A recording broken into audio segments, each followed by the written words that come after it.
Bismillah ar-Rahman ar-Rahim. Welcome to the series of Discovering Islam lectures. Uh, I had started talking about jihad as is mentioned and described in the Quran.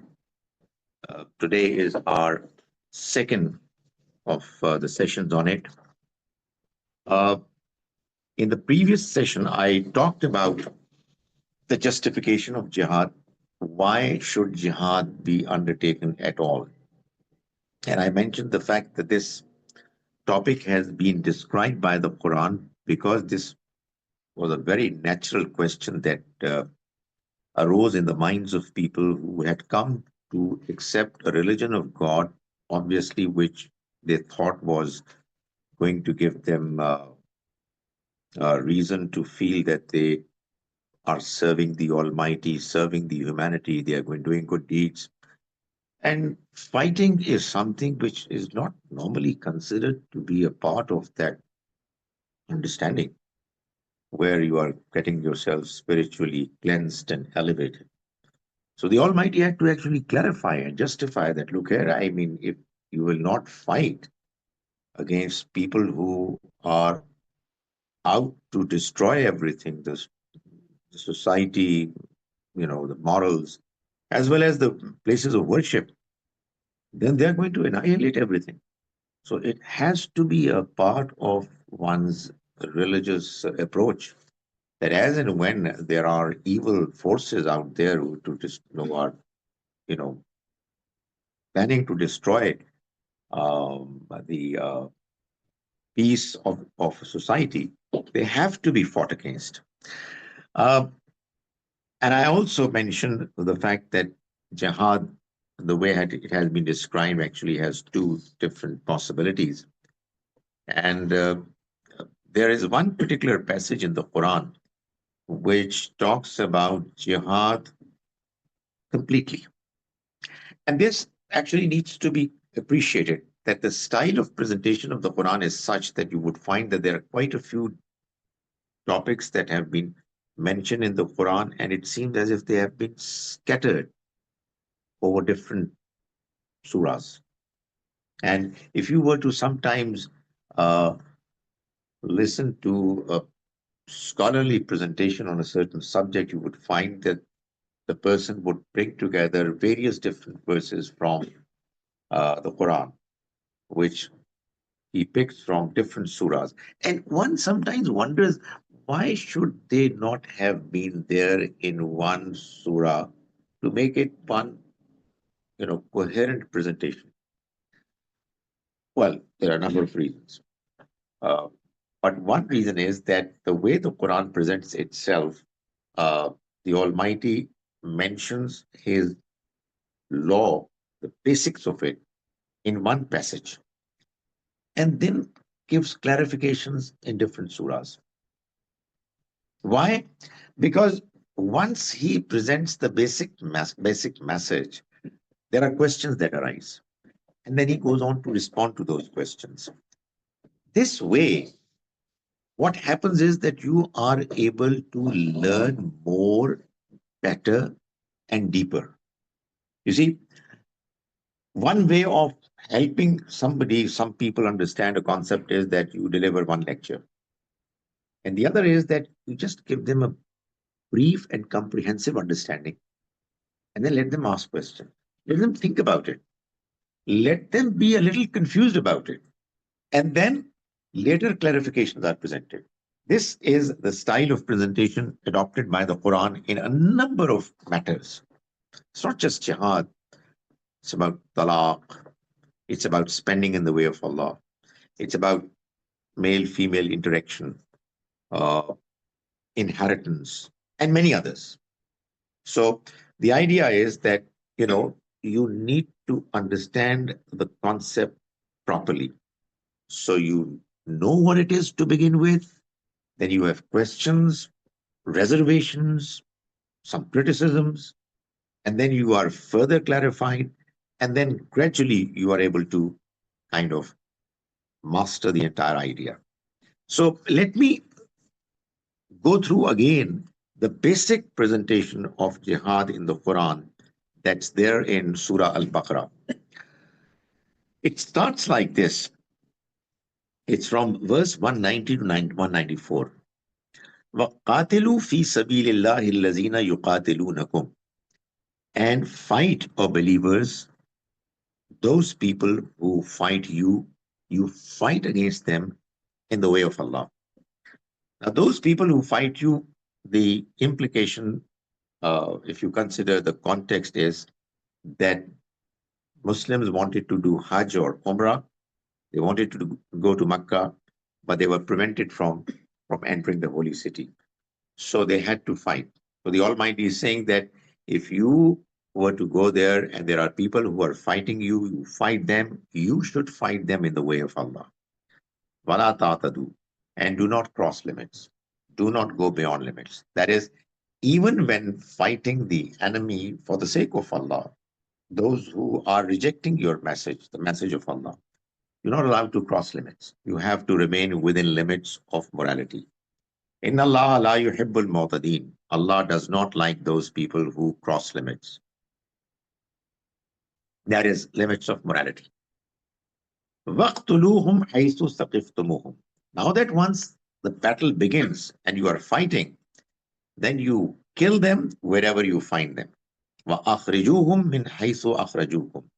And you expel them from the same place where they expel you from. وَالْفِتْنَةُ وَشَدُّ مِنَ الْقَتْلِ. And be sure that fitna, religious persecution, is even more serious, grave than killing. That is, if you were to kill a few people and as a consequence of it, you are able to remove fitna, religious persecution, it is a less problematic matter. Because in order for peace to prevail in the world, uh, this has to be tolerated, or else it's going to spread. So I mentioned in my last presentation as well that religious freedom to all humanity is so dear to the Almighty that He requires believers to fight against those people who are threatening religious freedom, no matter where, no matter what religion somebody follows. You ought to fight them if, as I'll mention later, if you are prepared for it, both morally and materially. However, وَلَا تُقَاتِلُوهُمْ عِنْدَ الْمَسْجِدِ الْحَرَامِ. Do not fight near the sacred mosque, because the sacred city of Mecca is a place where you normally are not allowed to fight. حَتَّى يُقَاتِلُوكُمْ فِيهِ. Until such time that they fight you in it. If they fight, فَإِنْ قَاتَلُوكُمْ. So if they fight you in it, فَاقْتُلُوهُمْ. Then you kill them. كَذَلِكَ جَزَاءُ الْكَافِرِينَ. This is going to be the punishment of such disbelievers. فَإِنْ انْتَهَوْا. However, if they stop, that is, if they stop fighting and if they stop their fitna, religious persecution, فَإِنَّ اللَّهَ غَفُورٌ رَحِيمٌ. Then God is forgiving, merciful. If they repent, if they say sorry to the Almighty, they make a firm commitment that they're not going to repeat it anymore, Allah is forgiving. Then it goes on to say that وَقَاتِلُوهُمْ حَتَّى لَا تَكُونَ فِتْنَةٌ. And fight them until such time that there remains no fitna, no religious persecution. وَيَكُونَ الدِّينُ لِلَّهِ. And the religion is done exclusively then for God. That is, in the Arabian Peninsula, the religion that is practiced remains only for Allah alone and nobody else. You see, this particular part of the verse and some other similar verses have been understood by some scholars to mean that this exclusivity of religion for Allah, that is Islam, is meant to actually be implemented in the entire globe. Now imagine the implication. The reason why what we call jihadis are there in this world, who take it as their religious responsibility to make sure that as and when it is possible for them if they have enough military strength, they are going to fight against all forces in this world to make sure that they first conquer the globe, the entire globe, and make sure that the religion and they call the Sharia of the Almighty is implemented everywhere. Why do they say so? Well, one of the reasons, well, one of the passages is this verse, and there are other verses too, which are not understood in the context. The Almighty is saying here that now that the prophet, the last prophet has come, he's a messenger of God, it is a part of his mission that he is able to establish religion, his religion that he has brought gets implemented in the entire land. And by the entire land, what it means is the Arabian Peninsula. And we talked about the fact that there is thus this debate as to whether the fringes of this peninsula are they also a part of the Arabian Peninsula or not? Fine however, if they stop, that is, if they stop fighting and if they accept God's religion, fala udwana illa ala zalimin, then there is going to be no aggression except against those who are zalim. Now, the other problem was that one was the city of Mecca, the house of Allah. You can't fight there.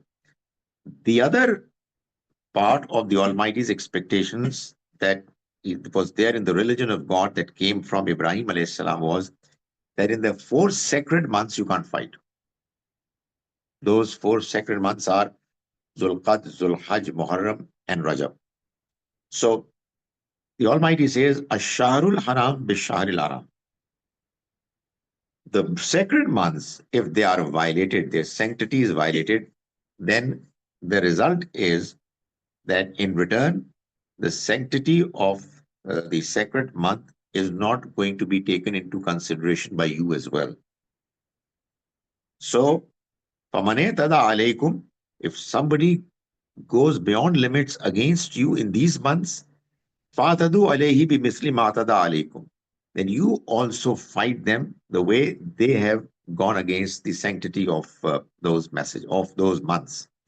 Wattaqullah, and fear Allah, wa'lamu, and know Allah ma'al muttaqeen, that God is with those. He supports those who are God-fearing. It also mentions that wal hurumatu qisas.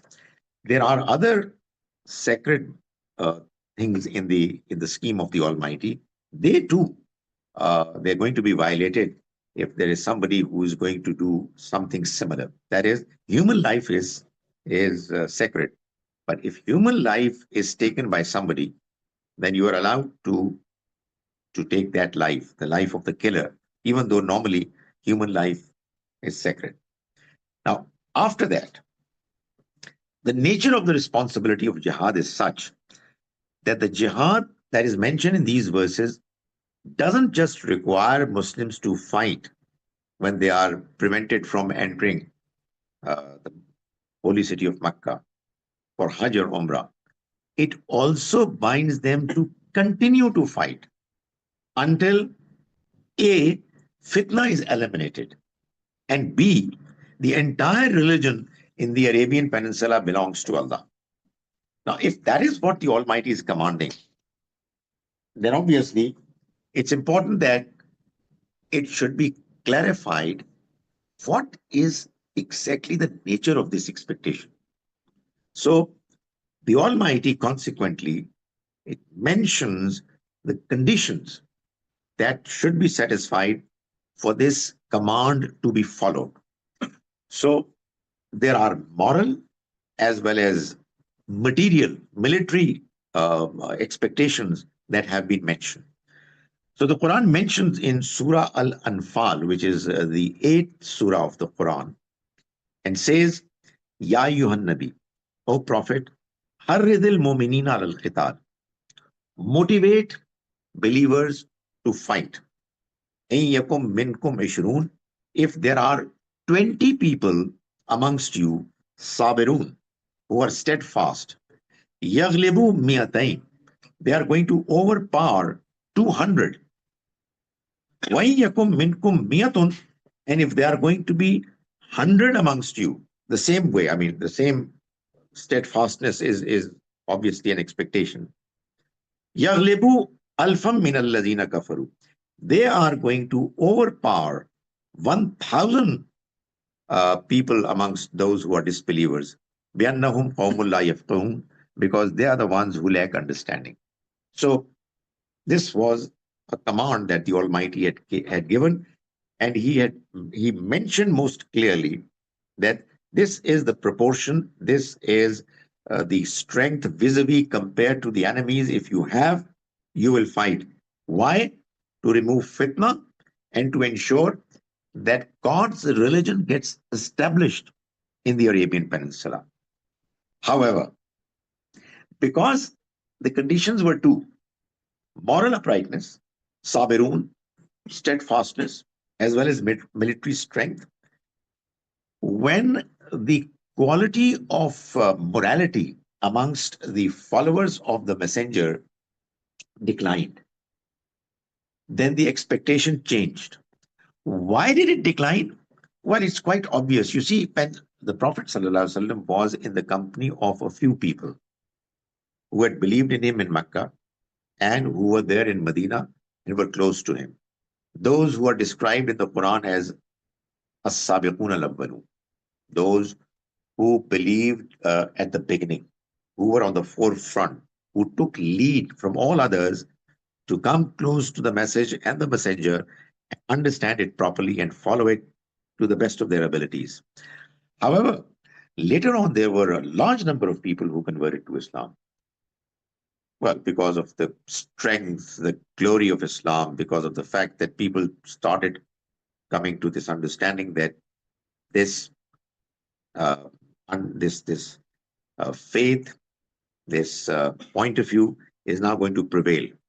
That is, if there are various different political parties, to understand through an analogy, people start come to learning to learn about the fact that a certain political party is now going to dominate and is going to come to power.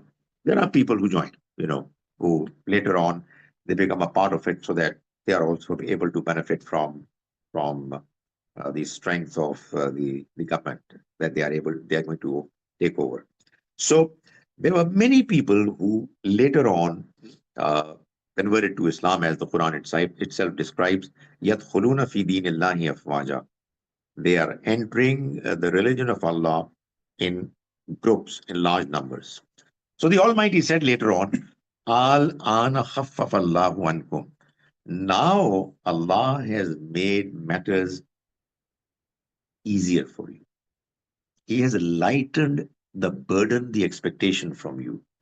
وَعَلِمَ أَنَّ فِيكُمْ ضَعْفًا. And he mentions it.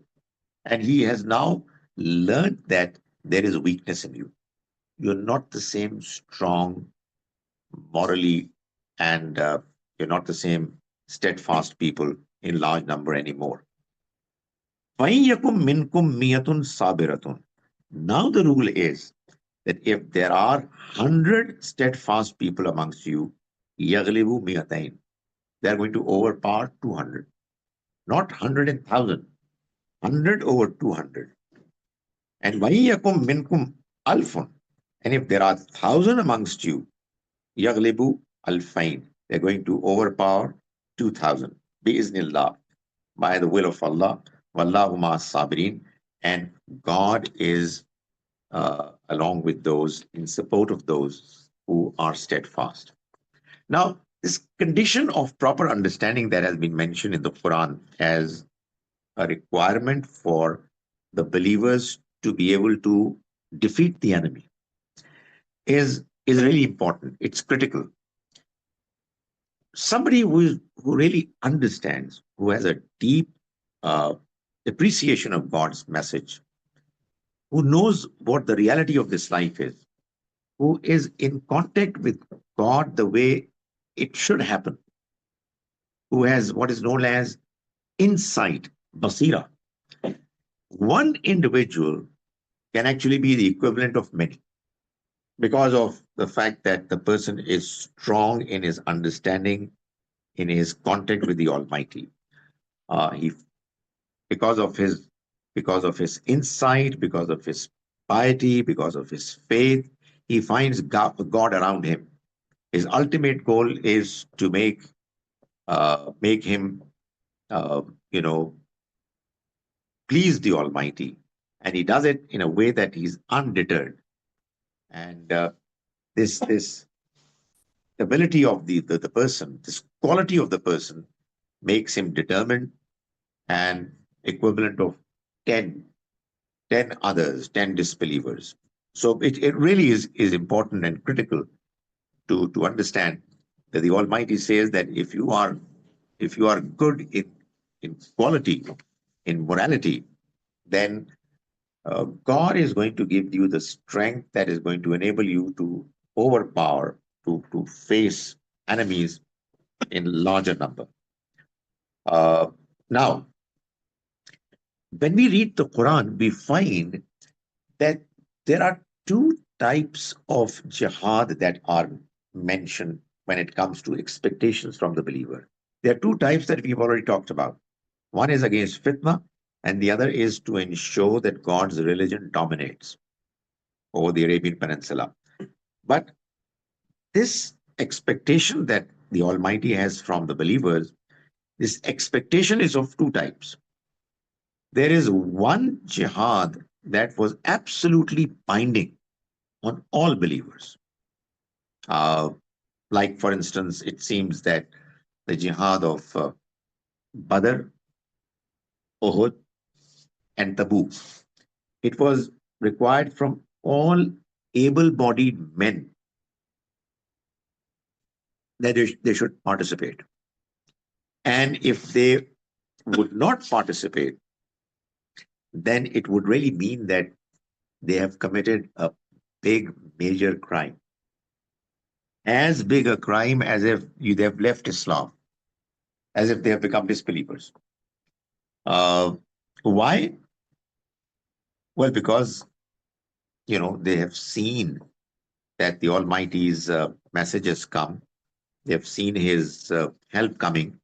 They were in the company of the Prophet, and therefore, if despite the fact that they knew that the Almighty is requiring them to participate in the effort to become a part of His plan, to become His weapons, literally, and they're refusing. It is as if they are refusing the message. So we find in the Quran, a mention that such people were given a very strong, clear warning that in kana abaukum, tell them, a prophet, that if your elders, forefathers, wa abnaukum, and your children, wa ikhwanukum, and your brothers, wa azwajukum, and your wives, wa ashiratukum, and your relatives, wa amwalun iqtaraftumuha, and the wealth that you've earned through hard work, وَتِجَارَةٌ تَخْشَوْنَ كَسَادَهَا, and your business about which, when it goes down, you fear of it coming down. وَمَسَاكِنُ تَرْضَوْنَهَا, and your residences which you love, you like. أَحَبَّ إِلَيْكُم مِّنَ اللَّهِ وَرَسُولِهِ وَجِهَادٍ فِي سَبِيلِهِ, they are more preferable for you. You like them more compared to Allah, His Messenger, and fighting in His way. وَتَرَبَّصُوا, then go. But actually, what it literally means is that get lost. Go. حَتَّى يَأْتِيَ اللَّهُ بِأَمْرِهِ, until such time that God brings His decision. وَاللَّهُ لَا يَهْدِي الْقَوْمَ الْفَاسِقِينَ, and God does not guide those who are fasiq, who go beyond limits. Now, obviously, it's a very strong statement. Uh, the fact is that it was mentioned in the case of certain jihads that were undertaken, and it was declared that if somebody does not turn out for that jihad, then he would be considered as a non-believer, disbeliever. And this is one of the verses which is actually warning people that the Almighty wants you to be a part of it to prove your faith. If you don't participate, then your iman is not there. However, there was another jihad that was not binding. It was it was mentioned in a way that it's optional. Uh, and The Quranic verse, relevant verse for this purpose is verse 95 of Surah An-Nisa. It says, لا يستوي القاعدون من المؤمنين. Those who stay back, stay at home amongst believers. That is, they don't go out for jihad. غير أولي الضرر, without any excuse. They don't have any reason to stay back, but they still prefer to not go. They are not the same as wal mujahidun, those who go for jihad fi sabilillah, in the way of Allah, bi amwalihim wa anfusihim, with their wealth and with their own souls, with their own selves. فضل الله المجاهدين بأموالهم وأنفسهم على القائدين درجة. Allah has given superiority to those who are mujahideen, who fight in the way of Allah through their wealth and through their own souls. Superiority over those who prefer to stay back of a certain level. وَكُلًّا وَعَدَ اللَّهُ الْحُسْنَى. However, both of them are given promise by the Almighty, a good promise. That is, they will be rewarded. Now, you see, it's so very important that when we have different mentions in the Quran which seem to be apparently contradictory, that we try to make sense out of them and find the context in which both have been expressed. Why? Because if the presentation is not clarified properly, it's going to be misunderstood. And when it's going to be misunderstood, it's going to be misused. I have seen this verse, this very strong verse that is condemning those people who do not come out for jihad because of their love for their relatives, their family, and their business, etc. They're condemned. I've seen such verses used by people today to motivate people to come out and do jihad, which some people think is binding now. Uh, the context of the Quran, the way these verses have been expressed is pretty much clear that it was binding on the people who were present along with the Prophet in his company, and God had to implement his will of ensuring that the fitna that was there is removed, A, and that his will is implemented by inflicting punishment on those who rejected his messenger.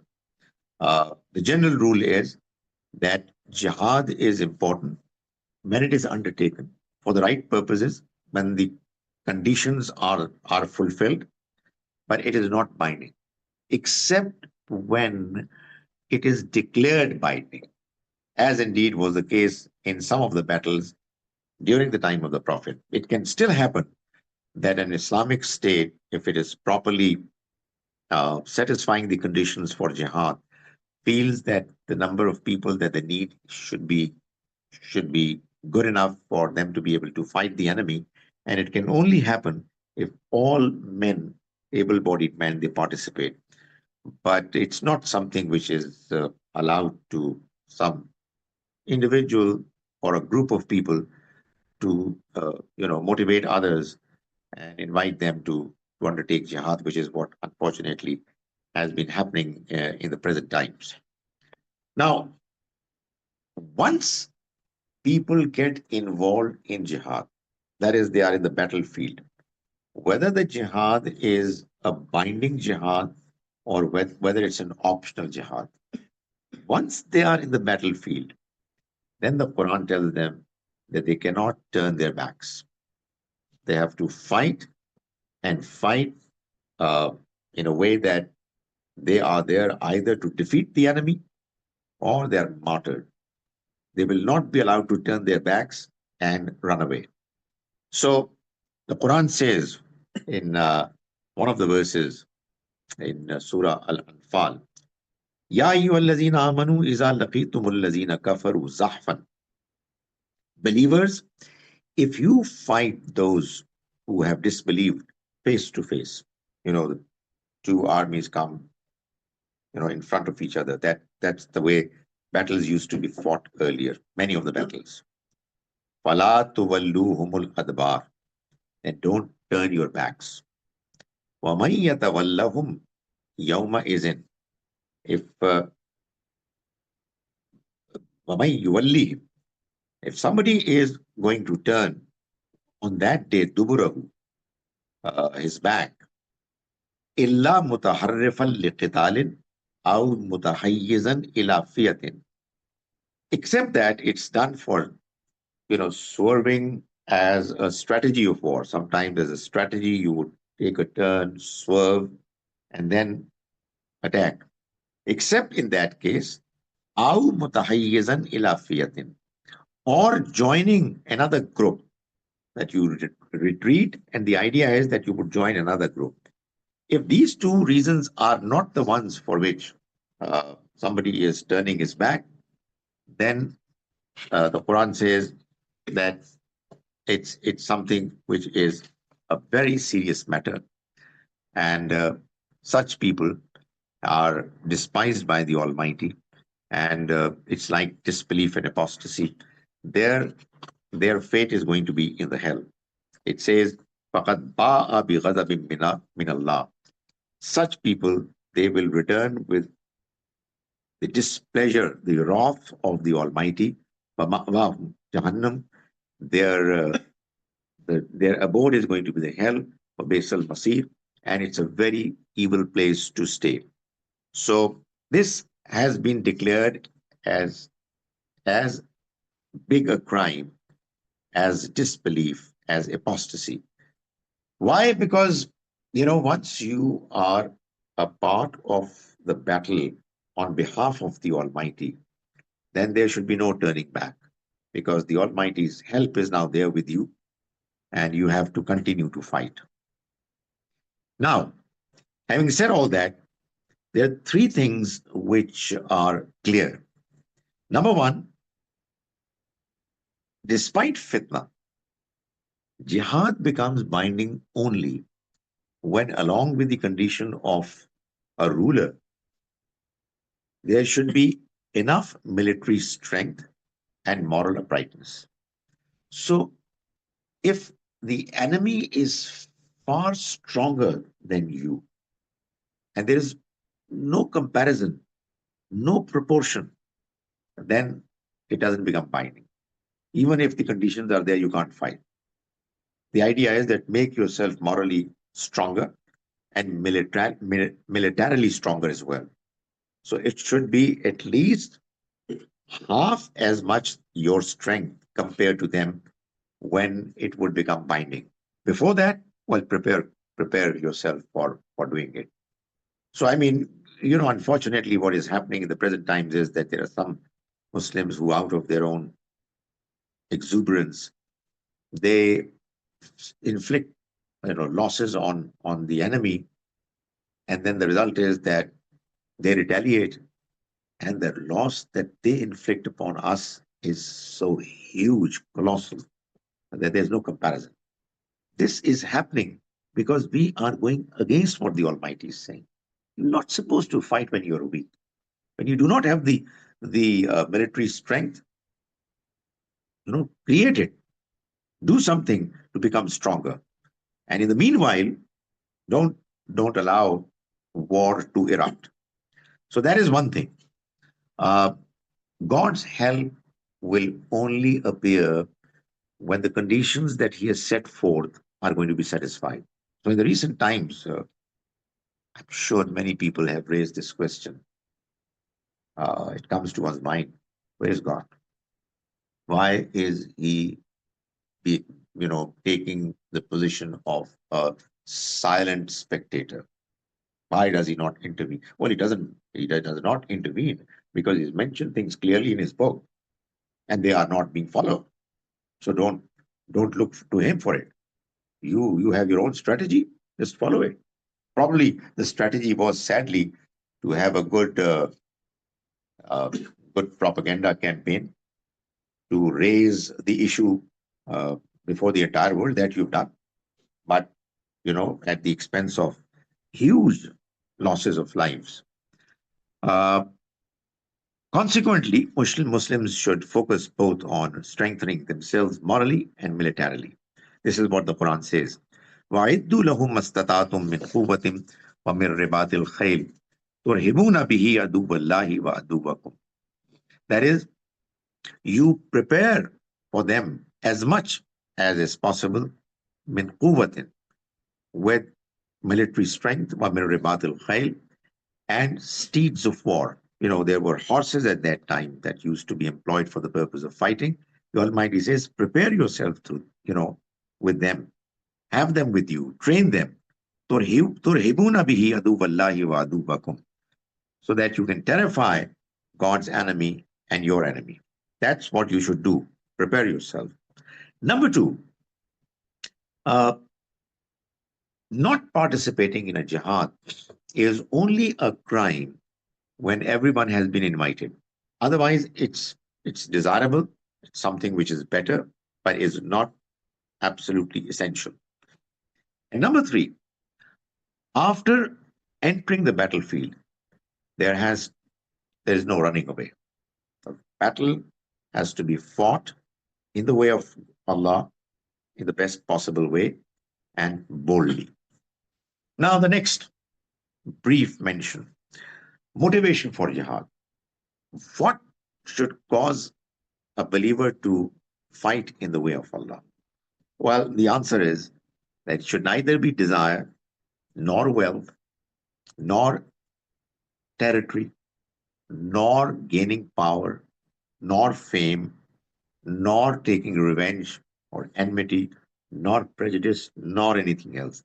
It is only fi sabilillah, to please the Almighty, for the sake of the Almighty, responding to His call. That should be the motivation and nothing else. Believers should know that when they are fighting, they are actually behaving like the weapons, the tools of the Almighty. His purpose is to be served. That is what the motivation is. So the Quran says, "Alladhina amanu yuqatiluna fi sabilillah." Those who believe, they fight in the way of Allah. وَالَّذِينَ كَفَرُوا, and those who disbelieve, يُقَاتِلُونَ فِي سَبِيلِ الطَّاغُوتِ, they fight in the way of shaitan, taghut. فَقَاتِلُوا أَوْلِيَاءَ shaitan. So believers, you fight the friends, supporters of shaitan. Inna kaida shaitani kana dhaifa. Indeed, the plan, the plot of shaitan is weak. Now, as far as motivation is concerned, there are several ahadith that talk about it. In one famous hadith, uh, Prophet ﷺ mentioned that on the day of judgment, the case of three individuals, probably three types of individuals, is going to be presented first. One of them is going to be a shaheed, another is going to be an alim, and a third one is going to be a philanthropist. So the shaheed, the one who fought and died in the battlefield as a Muslim, uh, he will ask for being rewarded with paradise as was promised. And the Almighty would tell him that, look here, you fought because you wanted people to know that you're brave, and people should talk about your bravery. That is a reward that you've already received. People said about you that he's a brave person, but I've got nothing to offer you. And he's going to be dragged into the hell. Likewise, an alim, a scholar, religious scholar, likewise, somebody who spent in the way of Allah, apparently. But his motivation, intention was not to please Allah. It was for some worldly gain. So, because it was not the pleasure of the Almighty that was being sought, such people are not going to be rewarded. Instead, they're going to be punished. Uh, it is also mentioned in a hadith. The Prophet ﷺ said that if the feet of an individual will get dusted in the way of God in a battlefield, uh, any part of the body that is going to be thus dusted will be saved, rescued from the punishment of hell. And he's also reported to have said that Doing night duty for security for one night is better than everything that is there in this world. So the idea is that when people fight in the way of Allah, they should fight only and only for the sake of Allah. That is what's going to give them reward in the next life. أقول قولي هذا وأستغفر الله لي ولكم.